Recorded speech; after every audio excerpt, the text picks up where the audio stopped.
Allahumma, ya Allah, ini sesungguhnya aku a'udzu, minta perlindungan bika kepadamu, min sahibi ghaflatin, dari teman yang lupa. Teman yang lupa artinya itu teman yang ahli maksiat. Punya teman, punya cewek, punya cowok, itu teman ahli maksiat. Jangan ditemenin.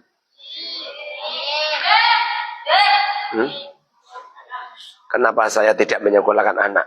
Di antaranya itu, tak sekolah itu nggak begitu hati-hati halal haram.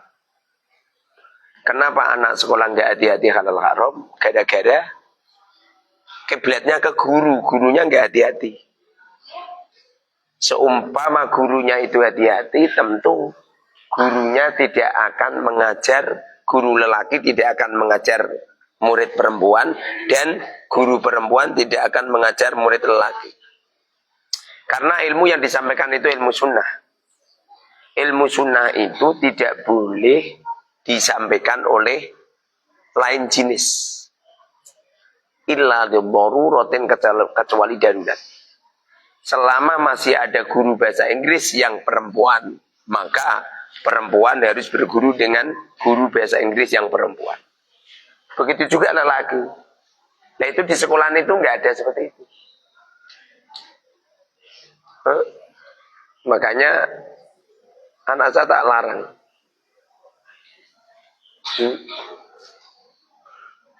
Dan semestinya kamu kalau sudah terjun di masyarakat, kalau membuat sekolah itu jangan dicampur. Nah ini sekolahnya kenapa nggak digitukan, Ustaz? Saya itu nggak mau mengelola sekolah. Yang saya kelola ya ilmunya Allah ini. Dan saya tidak mau ngajar anak kecil sama yang dewasa di kelas-kelas, nggak mau. Kenapa? Rasulullah nggak pernah melakukan seperti itu. Karena tidak ada suri tauladan yang paling baik kecuali ngikuti Rasulullah. Dan Rasulullah tidak akan salah. Kanjeng Nabi nggak akan salah. Walaupun apa yang kami pikir banyak orang yang menyalahkan. Seumpamanya toh saya salah. Nyatanya nyampe sekarang jarang banget ya. Dai-dai nak ngisi pengajian sampai bagi-bagi duit jarang. Seumpamanya ada tak tekake ning Al-Mubarak. Seumpamanya ono kiai sing ngono ki to, bendino aku nekakno dai kuwi.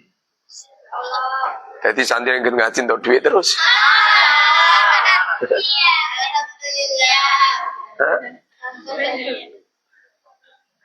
Padahal itu mudah.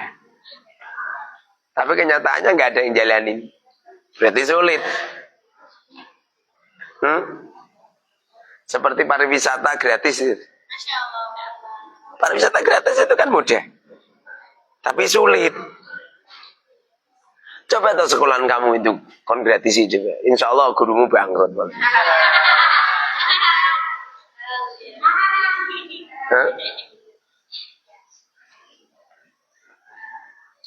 Rasulullah berdoa, ya Allah, aku berlindung kepadamu dari teman yang lupa. Artinya sahibi ghaflah, artinya seorang teman yang lupa kepada Allah. Loh, punya teman kok nyampe lupa kepada Allah, itu nanti kalau kamu berbuat baik kepadanya, dia tidak akan membalas budi, tidak akan membalas jasa. Begitu juga di waktu kamu berbuat jelek kepada dia, pasti dia tidak memaafkan. Ini teman yang lupa kepada Allah. Semestinya kita punya teman yang baik. Apabila kamu berbuat baik kepadanya, mereka akan membalas. Tapi kalau kamu berbuat jelek kepadanya, mereka akan memaafkan. Itu teman yang tidak lupa. Tapi kalau teman yang lupa, maka rujuknya itu bukan ke Allah. Apa dalil mereka? Bisnis, teman-teman, teman nggak kenal bisnis gitu. Pada akhirnya seperti itu.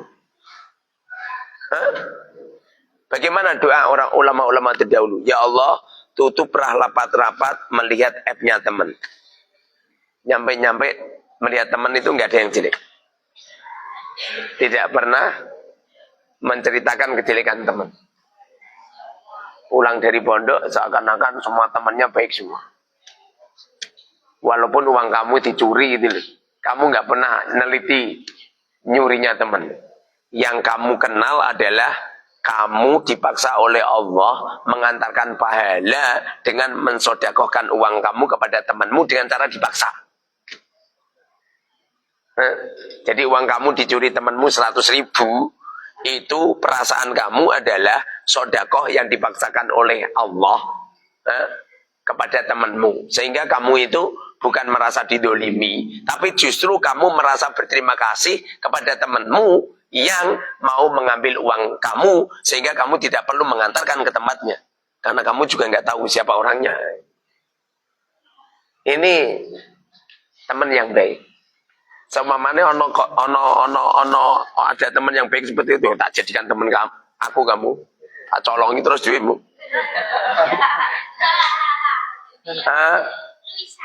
Kamu ini. Itu dijati dulu biar rapi gitu kamu itu. Itu kamar-kamar dijati dulu semua. Data yang rapi sehingga itu jijik kalau ada santri kemprong, jijik. Data yang rapi, nanti kamar-kamar itu dijatin semua yang rapi. Untuk apa Ustaz? Ya untuk kita, untuk rakornas kesuwen. Untuk kita, untuk rakornas. Itu AC-AC yang rusak-rusak itu ganti semua aja. Terus toilet-toilet, pintu-pintu yang rusak diganti semua, ganti yang baru. Kamu itu. Plek. Baju itu jangan ada yang jelek. Sekali meh jelek langsung disodakokan. Kamu beli yang baru. Yang dipakai kamu yang baru. Ada yang jelek lagi, sodakokan lagi. Belum sempat jelek, sudah kamu sodakokan. Paham?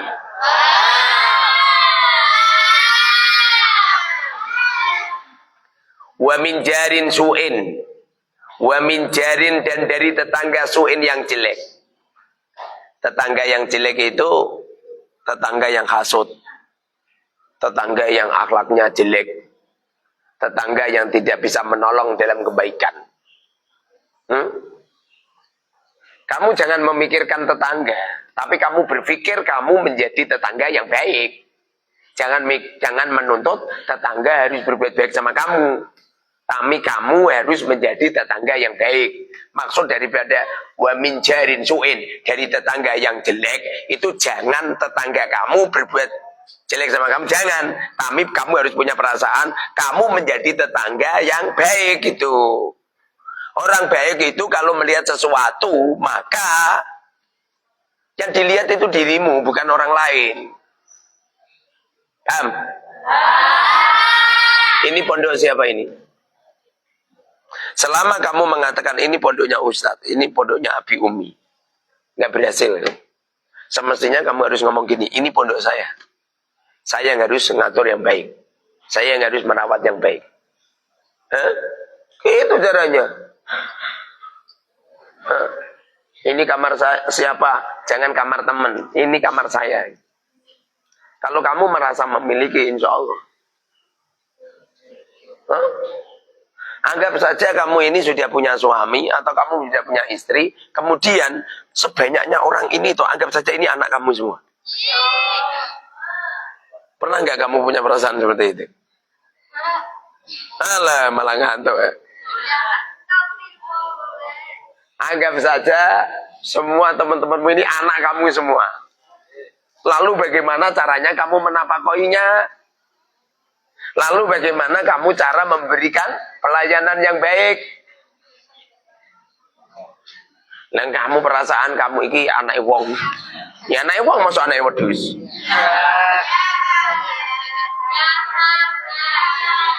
Wa min zaujin yu'di, dan dari suami yang menyakiti.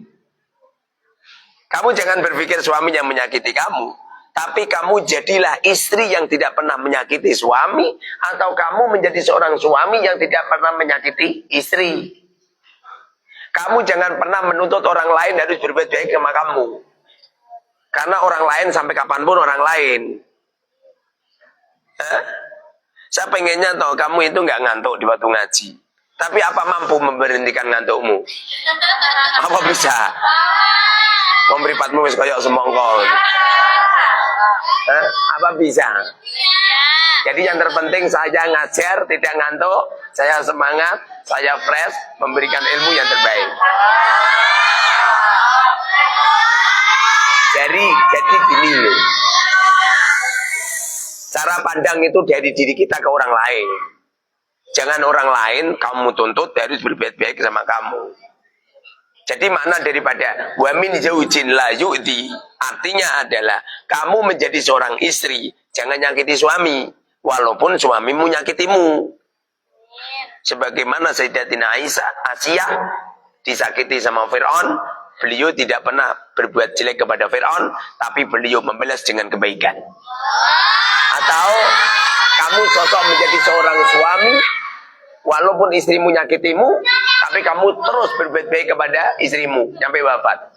Sebagaimana Nabi Nuh alaihi salam ditakdir oleh Allah punya istri yang jelek, lalu Nabi Nuh tetap berbuat baik kepada istrinya sampai istrinya wafat. Paham? Ya, yang sabar. Jangan kamu doakan yang jelek. Ya Rob, semoga istri saya cepat mutiar. Gimana kamu? Kamu aneh.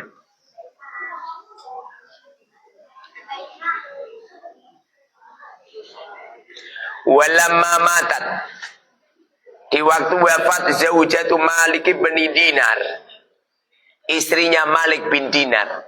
Malik bin Dinar ini adalah seorang ulama besar. Istrinya salihah, nurut banget, luar biasa. Di waktu istrinya wafat, apa yang dilakukan Malik bin Dinar? Lam tazawwad. Lam tazawwad. Tazawwaja ya tazawwaju. Zawwaja yuzawwiju. Yuzawwiju. Lam tuzawwid. Lam tuzawwid. Lam tuzawwid.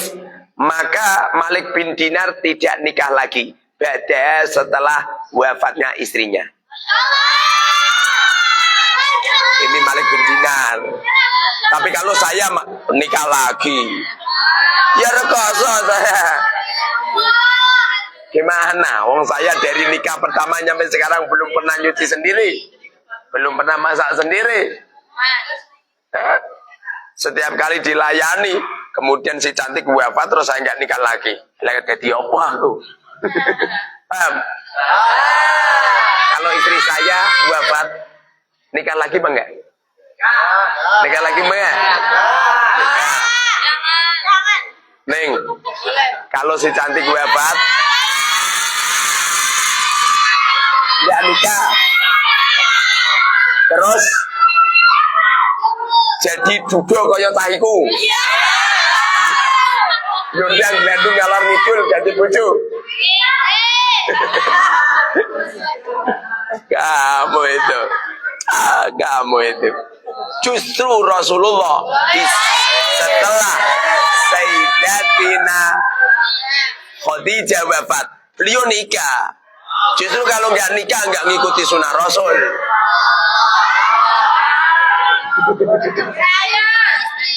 Talana ngomong muni Allah maksudnya setuju.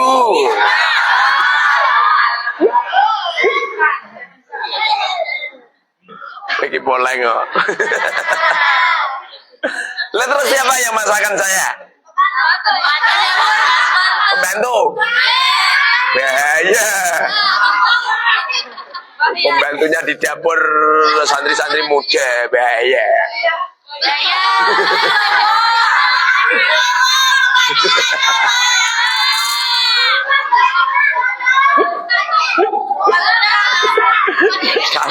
Kamu pengen menyengsarakan guru kamu.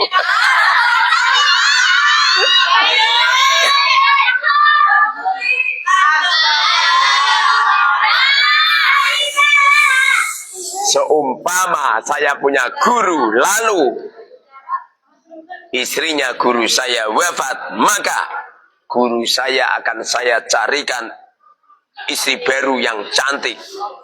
Seumpamanya saya jadi santrinya. Gimana kan? Setuju nggak?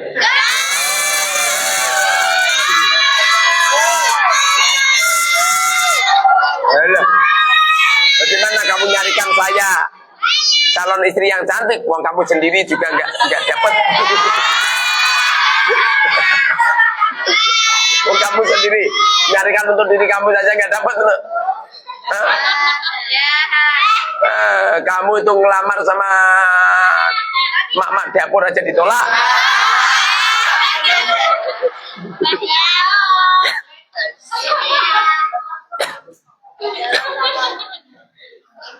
Jadi di waktu istrinya Malik bin Dinar wafat, beliau tidak nikah lagi. Kenapa? Sebab cari wanita yang salihah sulit.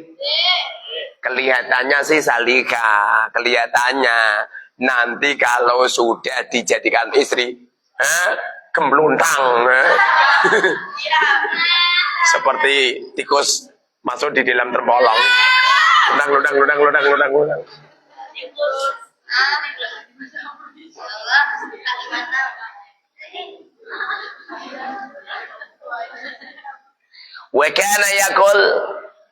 Wakana Malik bin Dinar yakul mengatakan, lau anni qaddartu ala tolaki nafsi la tolaktuha.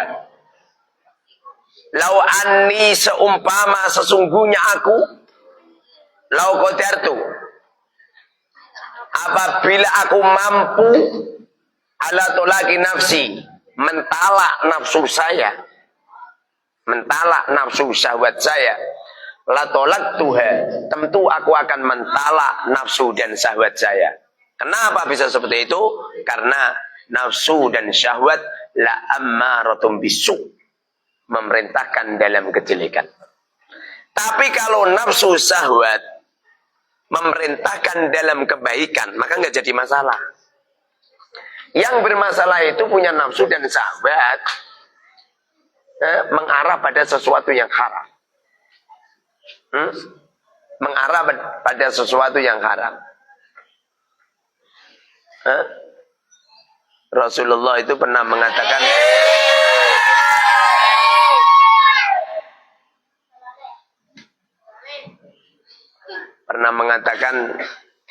berbuatlah baik, berbuatlah kebaikan. Memerintahkan sahabat melakukan kebaikan. Walaupun engkau di atas tubuhnya istrimu. Sahabat tanya, ya Rasulullah, apakah kita ini nuruti nafsu dan sahabat itu adalah mendapatkan pahala gitu? Jadi tidak ada seseorang yang ada di atas tubuhnya istrinya, artinya bersenggama, kecuali dia akan mendapatkan pahala berlimpah. Lalu sahabat tanya, ya Rasulullah, apakah orang itu kalau nuruti nafsu dan sahabat lalu akan mendapatkan pahala? Kemudian Rasulullah mengatakan, juga ngono. Lena nafsu sahabat kamu letakkan dalam dosa, ya dosa. Ono bojone wong mbok perkosa, ya dosa. Tapi nek ono bojone dhewe dikumpuli, ya ganjaran, paham? Artinya nafsu syahwat yang pengen ditalak sama Malik bin Dinar ini artinya nafsu syahwat yang haram. Nikah yang jelek adalah nikah yang menjadikan diri kita berhenti melakukan kebaikan, diri kita tidak fokus melakukan amal solih, diri kita terperosot dalam keharaman. Itu memang nggak boleh. Tapi kalau pernikahannya adalah untuk merawat ini loh, cah putri-putri kan kasihan ya. Terus apa menjumblu nyampe tua, umure 78 tungru ranti bojo ranti anak, kan kasihan kan. Daripada kasihan terlantar, kamu rawat, paham? Kamu merawat dia, kamu mencarikan uang untuk dia, kamu membuatkan rumah untuk dia, kamu mendidik dia, pahala berlimpah. Nah, pernikahan seperti ini, pernikahan yang mendapatkan pahala berlimpah. Adapun Malik bin Dinar setelah istrinya wafat, beliau tidak nikah lagi sebab khawatir terpleset dalam keharaman. Insya Allah mana daripada si cantik, si cantik apa cah putih-putih melarang saya untuk nikah lagi kalau si cantik wafat. Maksudnya itu khawatir kalau nikah sama kamu kemudian menyengsarakan saya. Terus cangkemmu kayak berongan. Maksudnya gitu. Jadi si Ilma ini melarang saya nikah lagi sama si Azza misalnya. Khawatir kalau si Azza ini menyengsarakan saya. Kemudian saya terpleset dalam jurang kemaksiatan. Maksudnya ngono. Tapi maksudnya calanan juga baik. Daripada ustadznya ini terlantar, nggak ada yang rawat, kasihan. Ya Kang. Nah, berarti loro-loro deh apa? Tergantung niatnya. Wa innama likulli imri'in. Ya nak sekata seirama kan pantas deh. Nikah apa tidak? Nikah, tidak, nikah, tidak. Tergantung niatnya. Kalau niatnya jelek, jangan. Kalau niatnya baik, lanjutkan.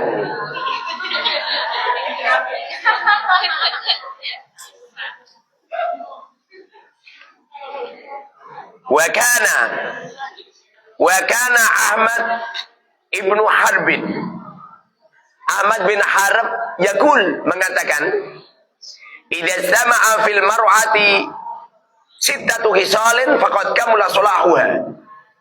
Apabila ada 5 sifat terletak pada diri perempuan, maka sempurna solihahnya. Paham?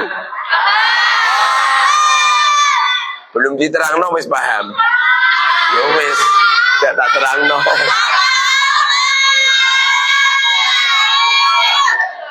Belum diterangno wis paham. Apabila ada seorang wanita mempunyai sifat 5, maka jadikan wanita itu sebagai istrimu. Setuju? Belum diterangke wis setuju. Yang pertama, al-muhafadzatu 'alal khamsi. Yang pertama, di saat ada seorang wanita menjaga sholat 5 waktu. Ini kelihatannya mudah bagi mereka yang dimudahkan oleh Allah. Tapi di luar sana ada perempuan kelihatannya si cantik, menyenangkan, jebul-jebul wayah sholat ora gelem sholat. Ada enggak? Ada. Jangan-jangan kamu. Terus siapa kalau ada? Kamu ninggalin sholat. Benar enggak? Tidak. Perempuan yang meninggalkan sholat ada enggak? Ada. Kamu iya apa tidak? Yang meninggalkan sholat kamu apa tidak? Malah iya. Payah. Oke, 3 beli. Payah. Ciri-ciri orang baik, melihat orang lain itu baik semua. Nyampe ditanya, ada nggak perempuan yang meninggalkan sholat? Tidak ada, gitu. Ada nggak perempuan yang tidak yang meninggalkan sholat? Ada nggak? Tidak ada, gitu. Orang husnudzon gitu loh. Payah.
ma'iyatu zawjiha wa mardhati rabbiha.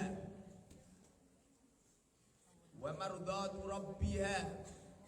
Yang nomor 2 adalah bertaat kepada istrinya, suaminya. Wa tawa iyatu zawjiha, bertaat kepada suaminya.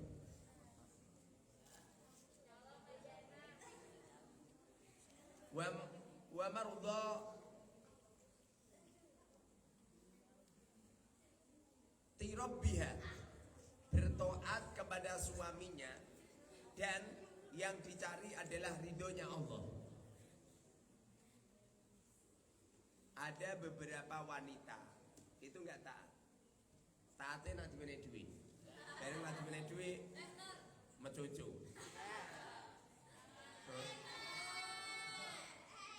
Yang gak masak meneng aja. Masak apa gak? Gak. Lu kok gak masak kenapa? Orang mau beli duit tak masak.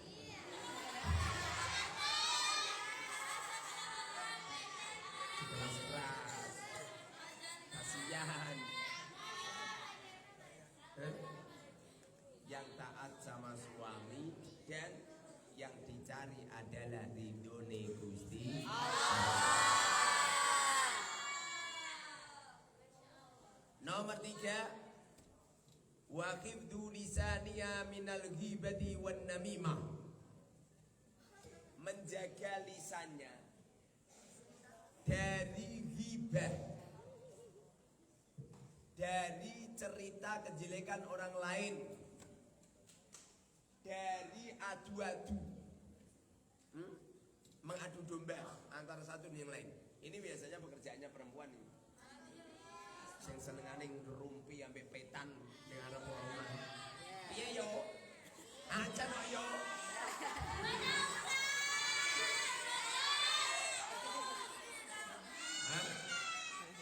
Iya, Cak Putri kena payah ngaji kowe.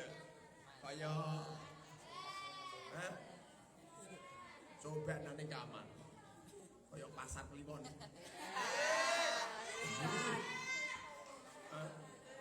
Rumah saku ana udang iki cawe dodol jagongan.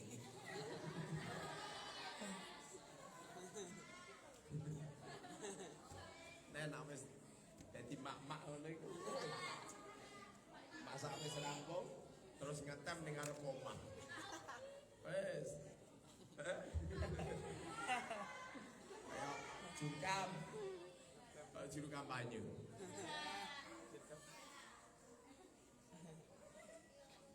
Punya istri, sholat 5 waktunya dilakukan, taat pada suami, yang dicari adalah ridhonya Allah. Tidak pernah hibah, tidak pernah namimah, tidak pernah drengki, tidak pernah menceritakan kejelekan orang lain. Tak ceritani. Dengerin. Kalau temanmu ada yang melakukan kejelekan, ojo diceritakan. Itu adalah cikal bakal kau akan menjadi wanita yang senang hibah. Apalagi senengane madu domba. Ya, kamu tadi toh ceritakan kejelekanmu sama si Ilma. Pada akhirnya Azza itu nesu sama Ilma. Apa Ilma itu asu?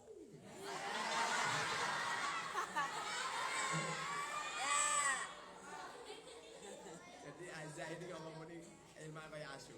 Kemudian ketemu sama Ilma, Mbak Ilma. Aku tadi itu dengar sendiri di telinga saya Mbak Ilma. Itu si Azza pada nopeng kayak asu. Ini namanya adu-adu. Pada akhirnya si Azza semakin benci sama Ilma, si Ilma semakin benci sama Azza. Ini yang jelek, ini yang asli bukan dua orang ini. Yang jelek ini orang-orang ini, orang yang melaporkan itu, yang mengadu domba. Paham? Paham adu domba? Adu domba berhati. Kamu.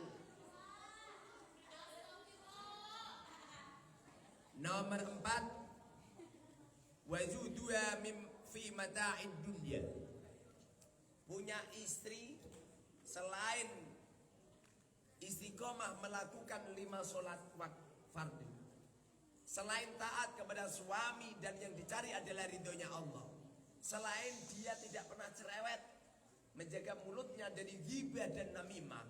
Yang nomor 4 adalah perempuan itu zuhud, tidak cinta dengan harta, tidak condong dengan harta. Kalau punya harta mudah untuk melepaskan, untuk disodakohkan. Ngini ki angel, sulit. Rata-rata perempuan kalau punya uang oleh nyekelip watut. Sudah punya wis duitnya wis pirang-pirang ngono wis sing melu ngantrian sembako ning kene bisa. Seneng dia. Gratisan seneng dia. Pemenang itu MBG.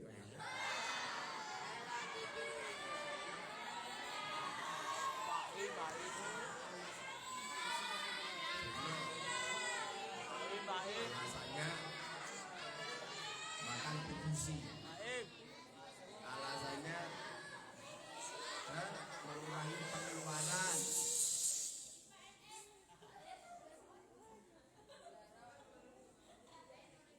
Nomor 5, wasabruha indal musibah.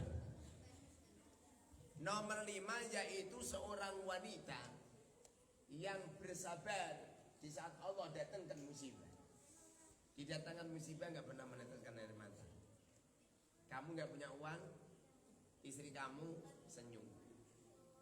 Diberi uang ya senyum, nggak diberi uang ya senyum. Tidak pernah mencucu. Nggak pernah. Mungkin kalau saat ini kamu melihat ini, kelihatannya seperti fresh, tidak pernah susah. Nanti nak jadi bujumu gitu, kok kowe kurang duit. Kowe oleh mencucu kayak curut itu. Kalau nggak percaya, nanti kalau kamu liburan, coba tanyakan sama ayahmu, Pak, gimana reaksi mak kalau nggak pancingan beri uang? Mesti bapakmu ngomong ini, makmu kayak burung hantu.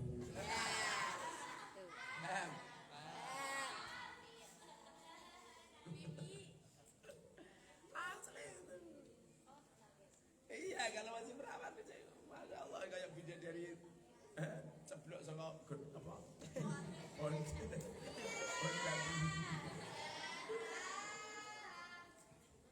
Tapi nanti kalau sudah jadi istri kamu, yuk jajal.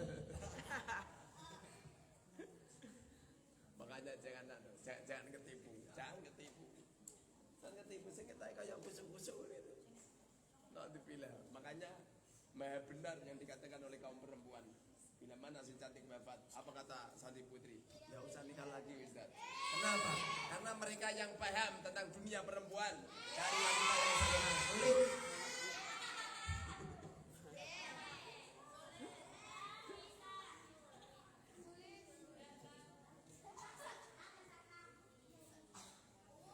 Bejan calonmu kayak ngono kan.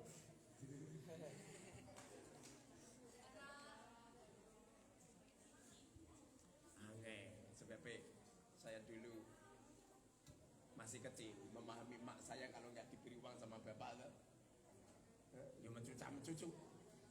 Masa kan udah kayak uang lorong tua. Mak saya.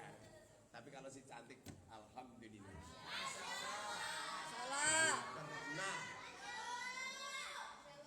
Si cantik itu nyampe saya diusir orang satu. Nggak usah tidur di dalam kamar, nggak pernah sih, nggak pernah. Ustaz tidur di luar pondok, tidurnya Ustaz dikasih bu, nggak pernah.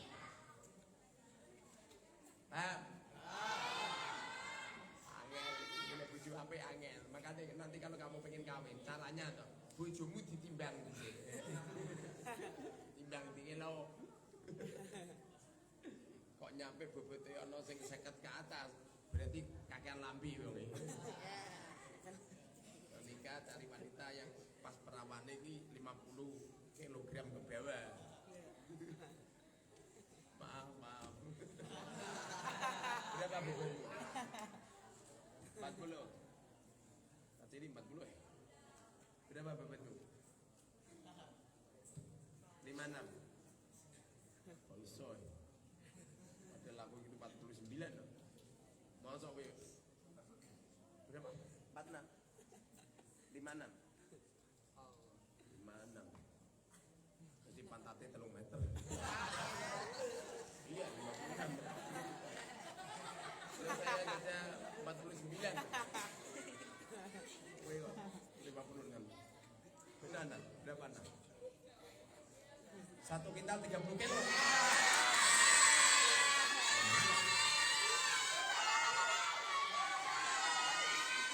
Berapa nih? Berapa? Hah? 56. Kita cili-cili yuk, sangat punjul. Padahal saya kelihatan besar. Saya kemarin nimbang itu 51, 52. Potongannya jajan terus ya. Toro. Makan tolong piring ya.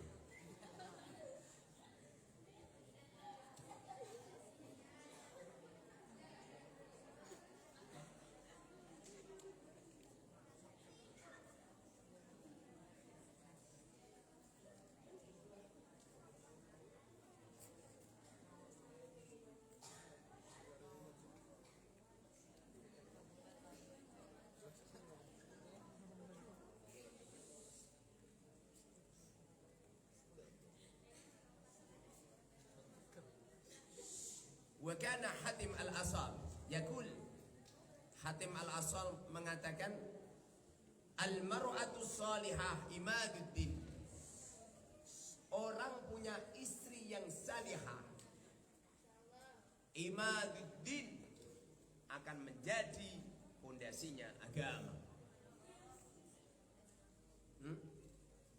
Istri kamu jelek, kamu gak sholat, kamu tidak akan ada yang mengingatkan.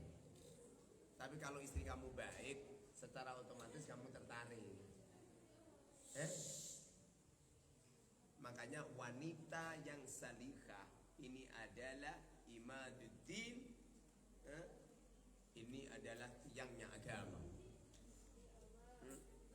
Tapi kalau si jining daerah perempuannya jelek, membuka aurat, pacaran, itu musibah. Musibah di daerah.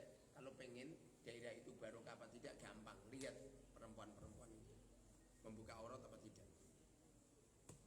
Sing rusak kowe gitu, sing asli HP-mu ana gambar cewek membuka aurat. Dengar ini, makanya mripatmu rada pancang-pancang. Nah, ya. Ngerti kono kok iso ngono. Akan lihat perempuan itu. Dengar ini. Betul. Tuh. Tuh.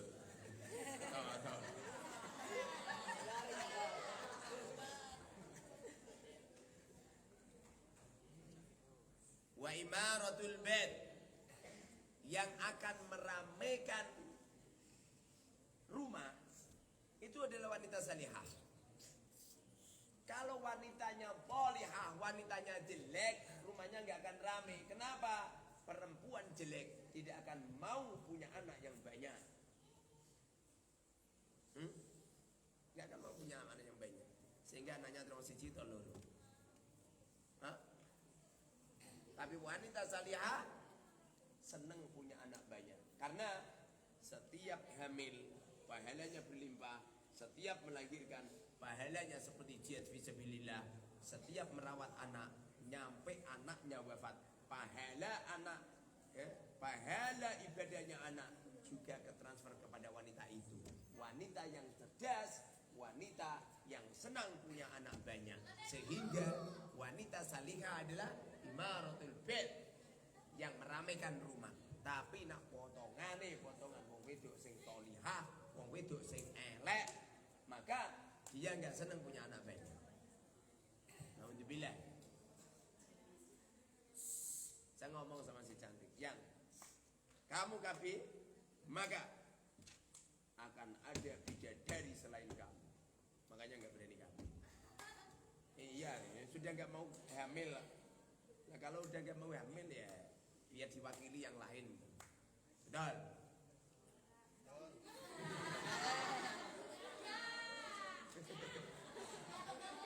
Gue yang diwakili hamil.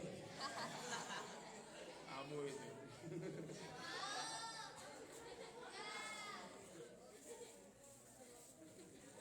Jangan kafe, oke? Anak yang banyak.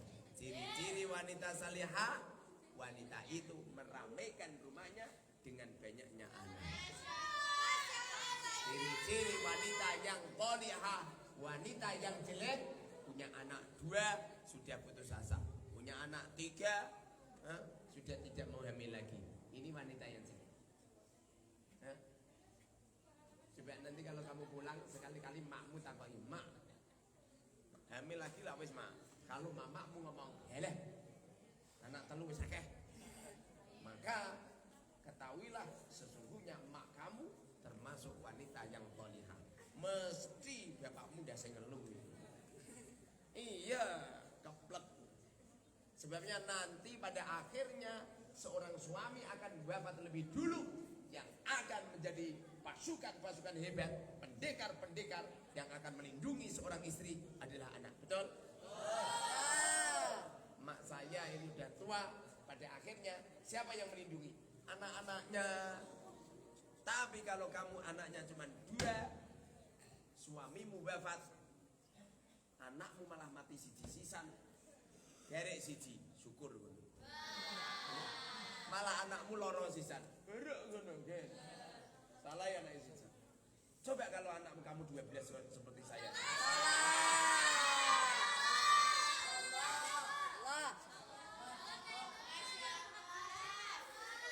Wa aunun 'ala dha'ah.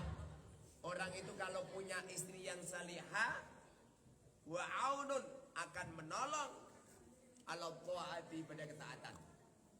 Wanita itu kalau baik akan mengingatkan suami melakukan taat, akan melarang kepada suami melakukan dosa.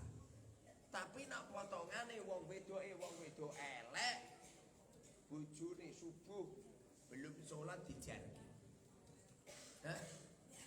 Suaminya minum minuman keras dibiarkan, suaminya selingkuh dibiarkan. Kenapa bisa seperti itu? Gara-gara punya wanita yang jelek. Wal mar'atu al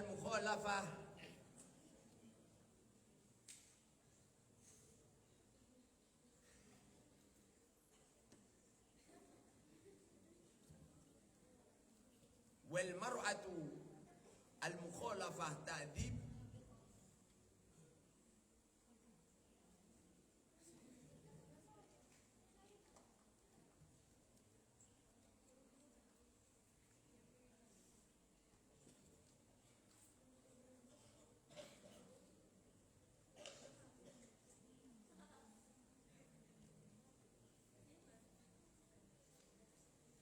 wa kana Abdullah bin Umar bin Amr yaqul alamatu kaunil mar'ah min ahlinna. Tanda-tanda wanita min ahlinna. Dengerin. Tondo-tondone perempuan ahli neraka. Dengarno. Di antaranya nanti kalau bojomu besok kok duwe sifat ngene iki, mesti bojomu ahli neraka. Rawan nyeret kowe. Kenapa nyeret kamu? Karena perempuan itu tidak pernah nolong kamu dalam ketaatan.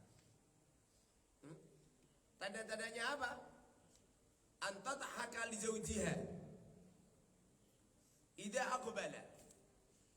Yang pertama, istri sering meremehkan kepada suami.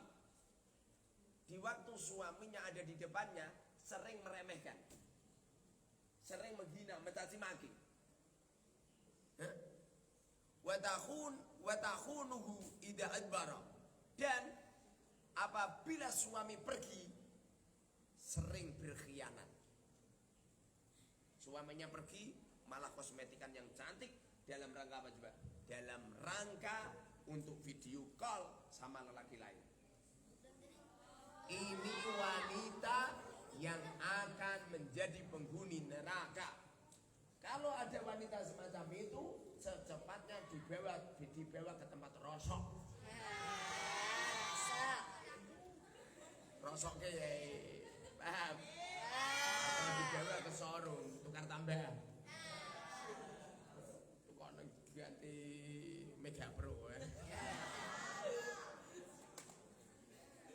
Paham?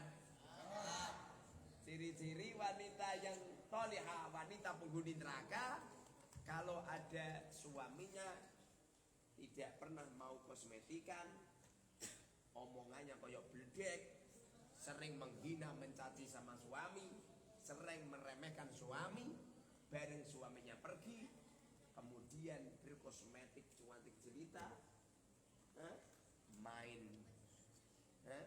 video call, zoom meeting sama lelaki lain. Ini wanita yang terlaknat dan wanita ini adalah penghuni neraka. Paham? Biasanya nak ngaji ini, dijak ngaji ini dinasihatin orang gelem ndongakno terus ngantuk.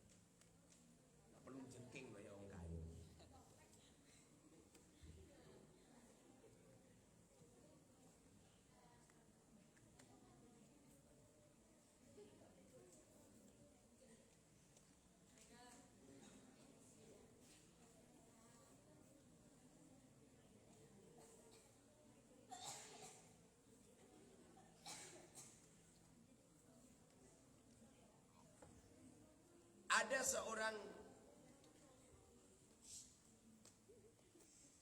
Ada seorang nabi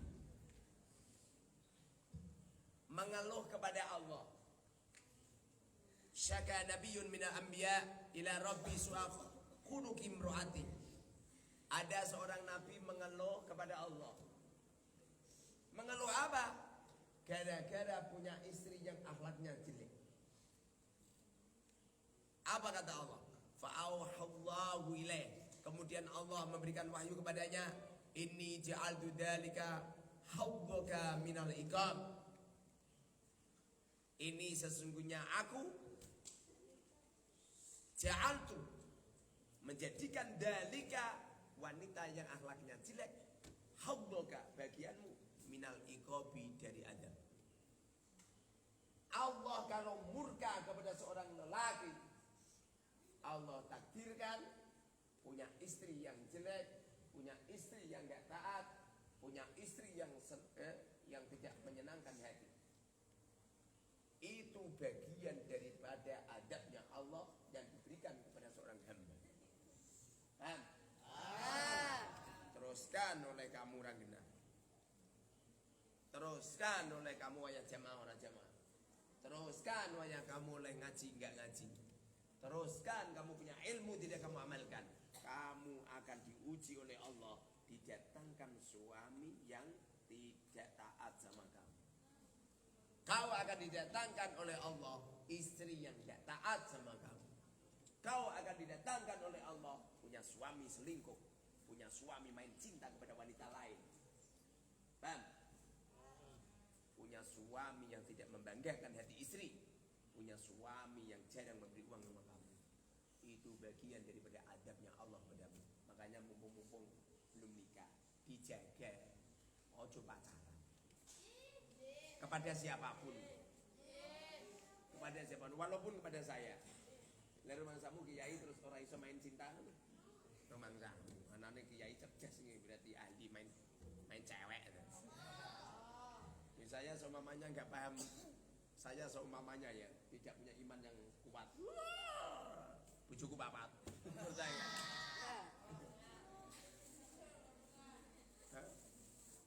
Lagi gue detail ya. Kakak ikan lima raiso terus sih. Makanya lah paham cewek.